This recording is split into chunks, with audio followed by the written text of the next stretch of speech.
70 semanas están distribuidas de acuerdo a la profecía de Daniel, capítulo 9, del verso 24 al 27, en 3 fases.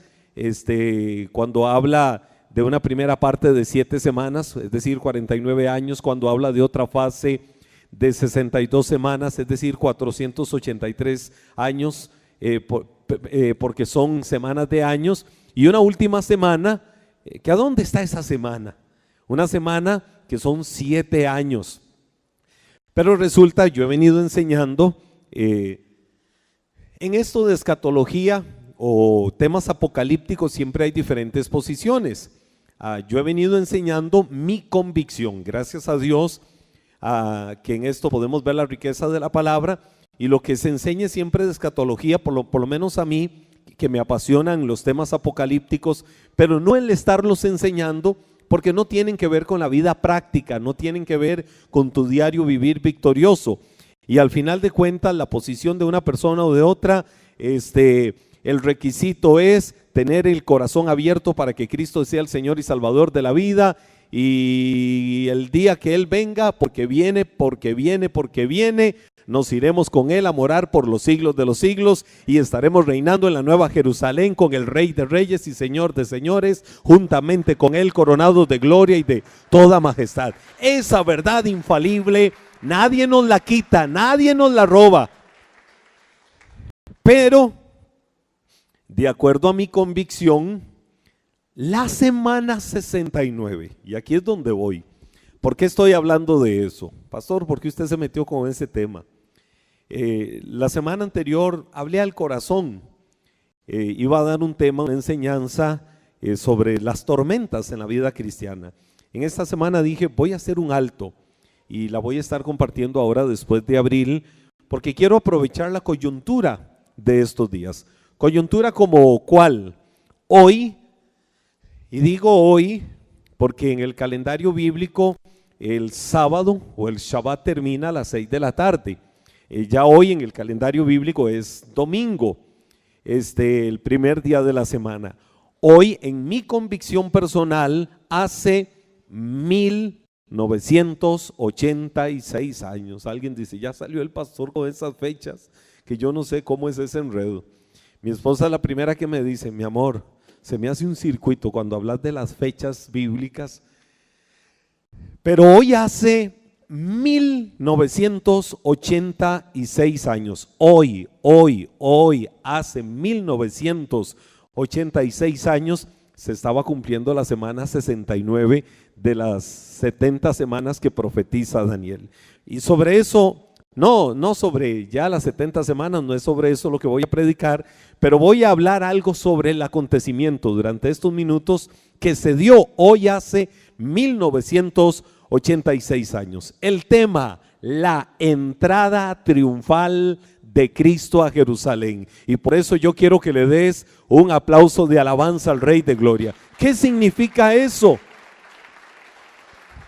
Hoy hace 1986 años. Yo sé que algún otro teólogo, eruditos, personas que manejan diferentes matemáticas en esto dirán, hey, no, fue hoy hace 1985, fue hoy hace 1984, fue hace 1987. En mi convicción, en mis estudios por años y todo esto, mi convicción es que hoy hace 1986 años Cristo estaba haciendo su entrada triunfal a Jerusalén. Ahora, no específicamente por fecha, hablando de sábado 24 de marzo o digamos domingo 25 o 25 de marzo, sino por años en el calendario bíblico. Hace 1986 años Cristo hizo su entrada triunfal a Jerusalén. Abre tu Biblia en el Evangelio de Mateo capítulo 21, versículos del 1 al 9. Evangelio de Mateo capítulo 1, versículos del 21 al 9.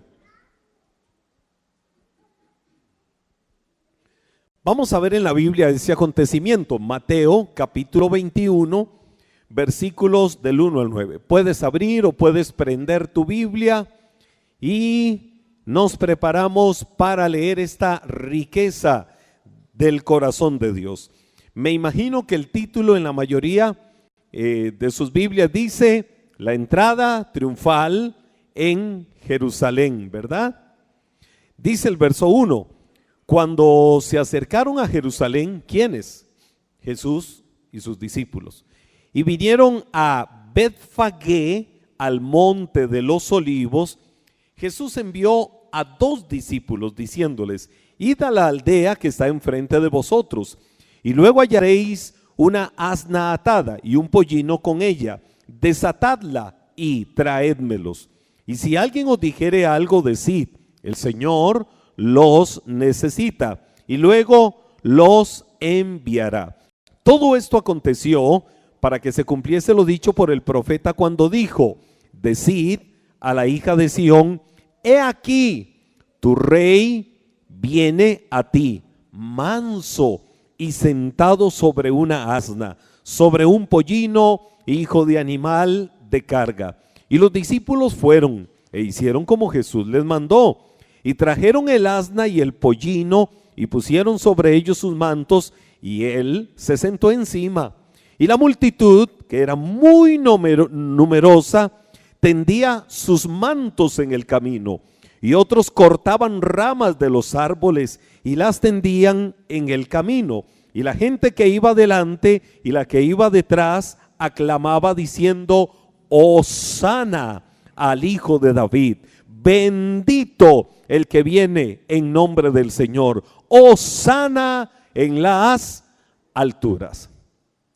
Por esta porción bíblica es que en el plano o el contexto religioso o eclesiástico cristiano, sobre todo el tradicional, se le conoce como el famoso Domingo de Ramos, que para efectos de jerga, de lenguaje bíblico, a mí me gusta decir el famoso día de la entrada triunfal de Cristo a Jerusalén. Ahora, ¿qué sucede? Jesús ha completado sus 3 años de ministerio acá en la tierra.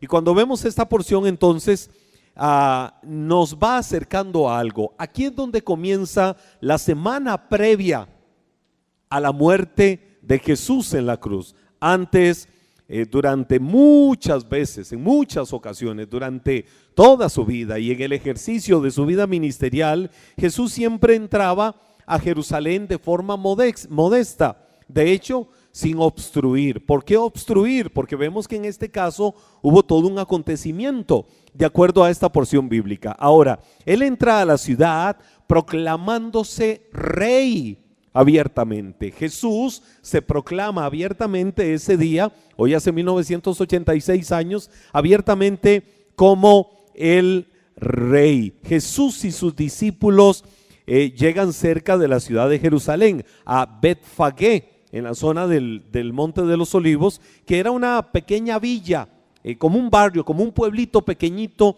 que estaba ahí en la zona del Monte de los Olivos, hacia el este de la ciudad de Jerusalén. Ahí fue donde la Biblia describe que Jesús llegó en aquel momento. Vemos en la Biblia que él envía a 2 de sus discípulos que se fueran adelante. ¿A qué? A conseguir un pollino, un asno, digamos, un burro, para usar un término más nuestro. Ellos le traen el pollino, y ¿qué hace Jesús? Jesús lo monta inmediatamente. Por cierto, nadie antes nunca había montado a ese pollino, a ese mismo asno. Nunca nadie lo había montado. Él lo monta despacito.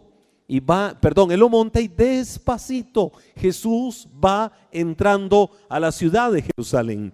Ahora, la Biblia dice que esto se dio para que se cumpliese la profecía. ¿Cuál profecía? La del libro de Zacarías, capítulo 9, verso 9. ¿Y qué dice Zacarías, capítulo 9, verso 9? ¿Qué es lo que la Biblia dice? Alégrate mucho, hija de Sión. Es decir, alégrate mucho, pueblo de Jerusalén. Da voces de júbilo, hija de Jerusalén. Mira, oiga esto, más de 510 años antes de que Cristo hiciera la entrada a Jerusalén, el profeta Zacarías estaba diciendo esto. Dice: mira que tu rey vendrá a ti, justo y salvador, pero humilde, cabalgando sobre un asno, sobre un pollino, hijo de asna. ¿Qué se estaba cumpliendo ahí? El versículo 5 que usted tiene ahí en su Biblia del Evangelio de Mateo, capítulo 21. Evangelio de Mateo, capítulo 21, verso 5, estaba cumpliendo literalmente esta porción bíblica que se había dado más de 500 años antes. Entonces, esta era la manera. ¿Por qué Jesús lo hizo así? Porque esta era la manera en que los reyes entraban a la ciudad. Cuando Jesús entró a la ciudad de Jerusalén, sobre este pollino que la Biblia describe, estaba ofreciéndose a sí mismo, oiga, ofreciéndose a sí mismo como su rey, como el rey para el pueblo judío. Fue la única ocasión en particular que Jesús lo estaba haciendo de esa manera. Entonces, ¿qué estaba haciendo Jesús? Dándole la oportunidad al pueblo de Israel o de recibirlo o de rechazarlo como su monarca o como su Mesías. Ahí Jesús les estaba dando esa oportunidad. ¿Por qué? Porque en aquella época había una sensación en el pueblo de Israel de que el Mesías estaba a punto de venir para liberar al pueblo de Israel de toda la opresión, de todo el yugo romano. Ellos estaban subyugados, eran literalmente esclavos del imperio romano. Entonces existía en ese momento la sensación de que iba a venir ese Mesías a liberarlo. Había una esperanza en general entonces de que el Mesías muy pronto iba a venir a liberar a toda la nación. Unos cuantos días después de este acontecimiento, ya la historia empezó a cambiar un poco, pero pocos días antes, ¿por qué el pueblo? Ahora, usted dice, a mí me confunde esto de que por qué las palmas, los vítores, Hosana, el que viene, en un asno, ahí Jesús y todo esto. Unos días antes de que Jesús entrara a Jerusalén, de acuerdo a lo que nos relata, solo para referencia, el capítulo 11 del Evangelio de Juan, Jesús había resucitado en una aldea cercana a Lázaro, su amigo, después de 4 días de heder, porque ya su cuerpo inerte yacía en una tumba, estaba muerto Lázaro, y ya su cuerpo hedía. Entonces Jesús había resucitado a Lázaro. Jesús también unos días antes, de acuerdo a la descripción del Evangelio de Mateo capítulo 20, había resucitado a 2 ciegos. Fueron hechos no solo por la fe que nosotros lo creemos, sino que en el contexto del momento eran hechos muy creíbles, eran hechos reales que se estaban dando. Entonces, los principales sacerdotes y los fariseos tenían mucho miedo, tenían literalmente pavor, porque tanta gente, millares, habían visto esos milagros que Jesús había hecho en aquellos días. Entonces, que el pueblo estaba listo o estuviera listo para aceptar a Jesús como su Mesías y como su rey, traía pavor en ellos. Y entonces, de hecho, no lo vamos a ver, es algo que he venido enseñando los jueves. Ese mismo día que Jesús, hoy hace 1986 años, ese mismo día los sacerdotes, los principales y toda aquella manada, toda aquella mafia del momento, literalmente dice la Biblia, buscaban, tramaban, de acuerdo a lo que describe el Evangelio de Lucas, cómo matar a Jesús. Desde que Jesús entra a Jerusalén, ya estaban tramando cómo habían de matarlo. Ahora, le menciono en estos minutos 3 características de Cristo en relación con su entrada triunfal a Jerusalén. Yo veo 3 cosas en esa enseñanza, en esa escena, en esa práctica, en ese acto especial de Jesús en la entrada triunfal a Jerusalén, o como muchos lo conocen, Domingo de Ramos. Veo 3 características particulares. La número 1, definitivamente, y esto lo tenemos claro, Cristo es un rey. Cristo es un rey. Dilo conmigo, Cristo es un rey. Dile al que está a tu lado, Cristo es un rey. El versículo 8 del capítulo 21 del Evangelio de Mateo que estábamos leyendo, si usted lo ve ahí en su Biblia, dice: y la multitud, que era muy numerosa, tendía sus mantos en el camino, y otros cortaban ramas de árboles y las tendían también en el camino. Ahora, ¿a quién le ofrecían esto? Solo a los reyes. Multitudes habían seguido a Jesús desde la región de Jericó hasta llegar a la ciudad de Jerusalén. Otros miles ya estaban ahí, habían llegado porque era la famosa fiesta de la Pascua judía. Tendían sus mantos ahí en el camino, cortaban ramas, agarraban de los olivos, de los árboles, de los olivos, agarraban las ramas y las palmeras y las esparcían por donde Jesús iba pasando, porque ellos estaban interpretando que Jesús era rey. Dice el Evangelio de Juan, capítulo 12, versículo 13. Evangelio de Juan, capítulo 12, verso 13. Tomaron ramas de palmera, ¿y qué fue lo que hicieron? Salieron a recibirle y clamaban: Hosana, bendito el que viene en nombre del Señor, el Rey de Israel. La gente ese día ya estaba proclamando a Jesús como rey. Los judíos expresaban un gozo, una alegría en su corazón con ramas de palmeras en sus manos, ocasionando todo un regocijo en el entorno. En ese momento le daban literalmente a Jesús, oiga, ese día le estaban dando a Jesús literalmente la bienvenida como un rey, el Mesías, el libertador del cautiverio del pueblo de Israel. Ellos sentían un gozo, una algarabía especial sobre esto. Ahora, mire que el Evangelio de Juan dice: bendito el que viene en nombre del Señor. Señor. La Biblia llama a Jesús Señor. De hecho, la palabra a Jesús viene del griego kurios. La palabra griega kurios literalmente significa poder y autoridad. Es decir, cuando se le decía Señor a Jesús, se le estaba diciendo a alguien con poder, con autoridad, o se le estaba diciendo mi maestro, como lo describe Filipenses capítulo 2, verso 11. Ellos así lo enseñaban, así lo decían: Jesús es nuestro Rey, Jesús es nuestro Dios, Jesús es nuestra autoridad, Jesús es nuestro poder. Por eso clamaban ese nombre, Señor. Ahora, si el gran enemigo en ese tiempo era el Imperio Romano, fíjense que grandes hombres emperadores, digo grandes en poder y autoridad en el Imperio Romano, se proclamaron Señor y nunca permitieron que absolutamente a nadie se le dijera Señor. Calígula, por ejemplo, él obligaba a que la gente le dijera Señor.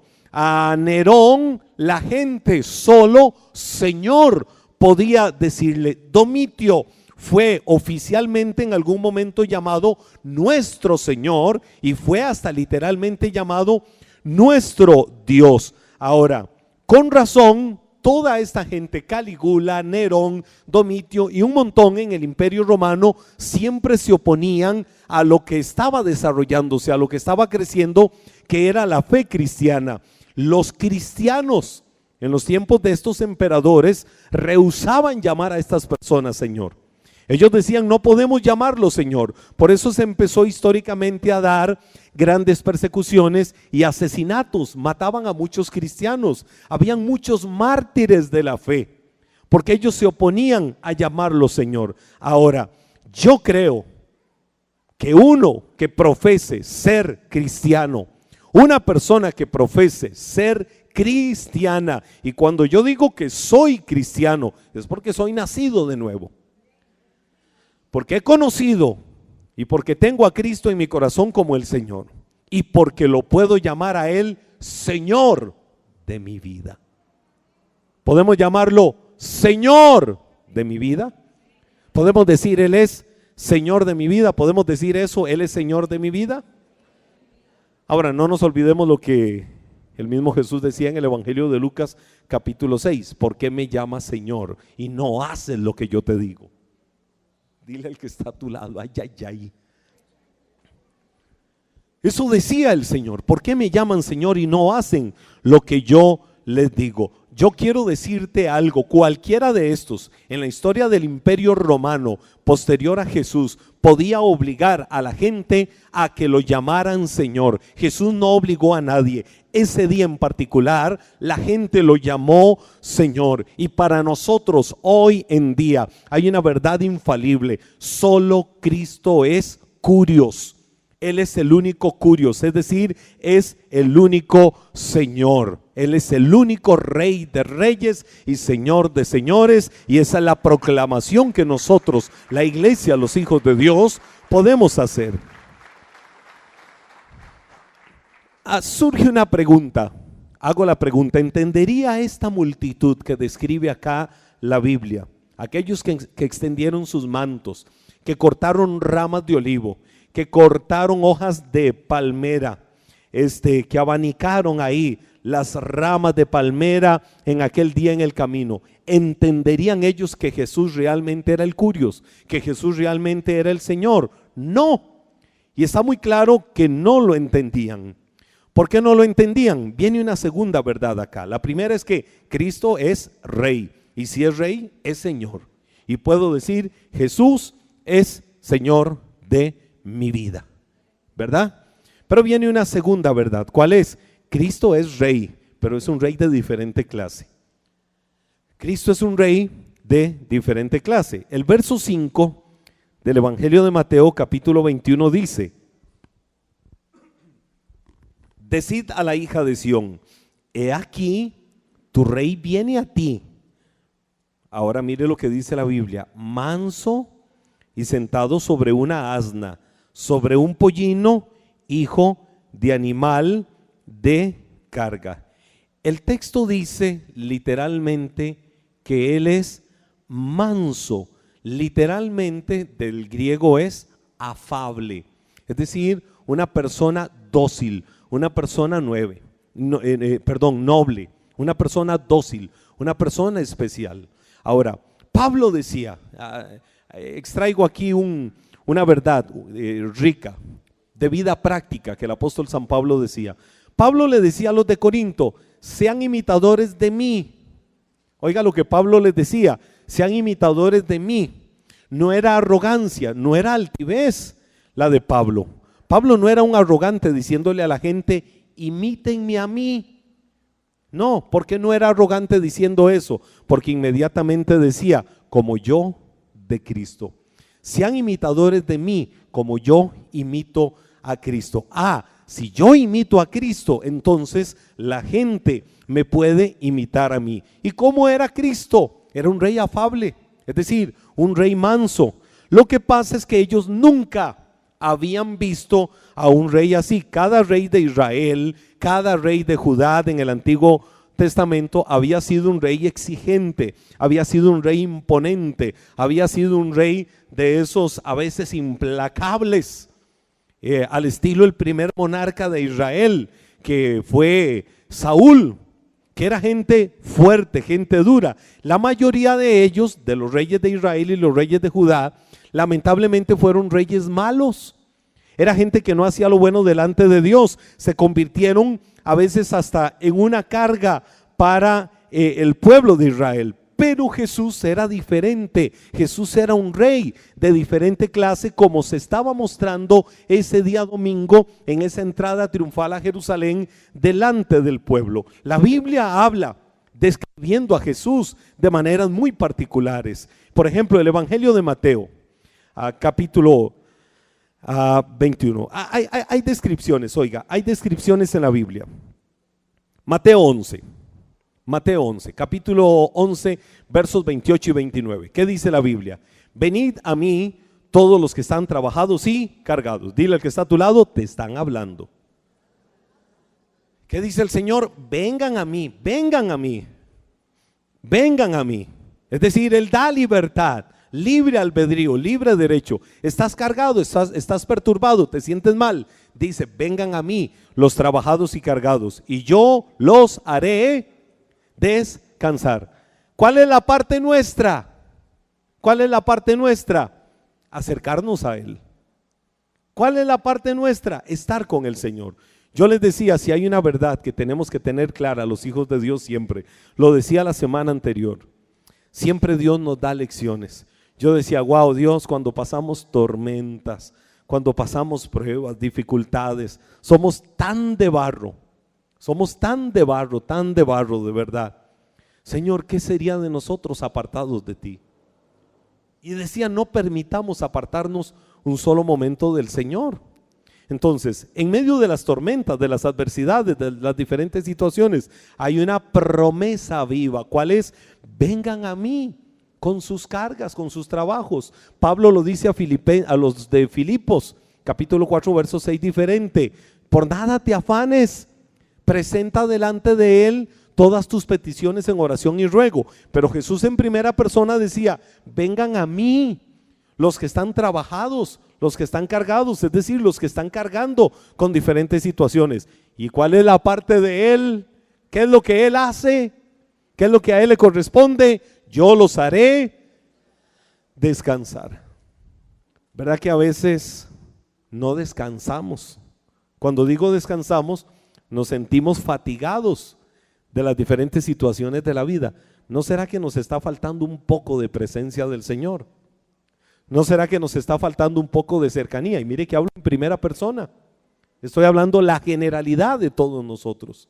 ¿No será que nos falta acercarnos más a Él? Ahora el Señor adjunta, lleven mi yugo sobre ustedes y aprendan de mí. Jesús decía, quiero que aprendan de mí, que soy manso y humilde de corazón. Por cierto, una tremenda enseñanza ahí, porque puede haber gente que en este mundo tiene mucho, posesiones materiales, pero es gente humilde de corazón. Puede haber gente que materialmente es muy escasa, pero tienen altivez, arrogancia, soberbia, prepotencia en su corazón y en sus vidas y en su estilo práctico. Jesús hablaba de la humildad como una acción práctica que nace en el corazón. ¿Y qué es lo que dice? Aprendan de mí, que yo soy manso y soy humilde. ¿Y cuál va a ser el resultado para ustedes? Van a hallar descanso a sus almas, es decir, van a tener paz, van a tener gozo, van a renovarse cada día más y más y más. Por eso yo digo, no nos permitamos alejarnos del Señor un momento, porque a veces nuestro cuerpo externo, Pablo decía, se va desgastando. ¿Verdad que sí? ¿Verdad que sí? Muchos ya no somos quinceañeros, parecemos pero no lo somos. Diga amén. Dígale al que está a su lado, yo creo esa palabra, la vivo. Mi querido hermano, entonces, Pablo decía, ¿quién me librará de este cuerpo de muerte? Pero gracias le doy a Dios por Jesucristo nuestro Señor. ¿Por qué? Porque a veces el cuerpo externo, el que se va desgastando con la cronología de la vida, nos golpea un poco, pero qué rico cuando hay paz en el alma. Y la paz en el alma renueva, la paz en el alma rejuvenece, la paz en el alma revitaliza, la paz en el alma anima el corazón. Pero ¿cómo se logra eso? Una vida en el Señor, en su presencia. Ahora, manso y humilde no significa tonto. No significa que le pasen por encima, porque el mismo Evangelio de Mateo, en el capítulo que leíamos, 21, hace un momento, pero los versos 12 y 13, pero también el 14, dicen una verdad riquísima. ¿Qué dice? Dice la Biblia, oiga, ese mismo domingo, hoy, hace 1986 años, hoy, hace esa cantidad de años, entró Jesús ¿a dónde? En el templo de Dios y echó fuera a todos los que vendían y compraban en el templo. Volcó las mesas de los cambistas y las sillas de los que vendían palomas y les dijo, escrito está, mi casa, casa de oración será llamada, pero ustedes la han convertido ¿qué? En una cueva de ladrones. Era un mercado, ya no era templo. Oiga, el templo de Jerusalén, el templo que había reedificado Zorobabel, que fue de los primeros que habían vuelto del cautiverio babilónico. El templo ahora lo habían convertido en una casa de mercancías. Pero el verso 14 dice: y en el templo se le acercaron ciegos y cojos y los sanó. Con algunos se enojó, con algunos se paró firme, pero eso no significa que los demás pagaron los platos rotos. Eso no significa que por un enojo, que el enojo no es pecado. Lo que es pecado es que el enojo te domine y te gobierne y te lleve a otras acciones. Jesús se enojó y estaban unos ciegos y unos cojos, seguro ahí diciendo: Jesús, Rey de Israel, ten misericordia de mí. Ustedes se callan, en otro momento los atiendo. ¿No ven que estoy con esta manada de ladrones? No, Jesús nunca hizo eso. Reprendió a aquellos, pero ipso facto, inmediatamente, la Biblia dice, extendió su mano de misericordia y sanó a los ciegos, a los cojos los levantó, los sanó, hizo maravillas en aquel lugar. Yo creo que eso también es una lección de vida. Si te enojas con Juan, Pedro no tiene por qué pagar el enojo con Juan. Si te enojas en el trabajo por algo y te estresas, no lleves el trabajo a la casa. Tu familia no tiene que pagar eso. Si te enojas porque se te quemó el arroz, no tienen que pagar los platos los demás.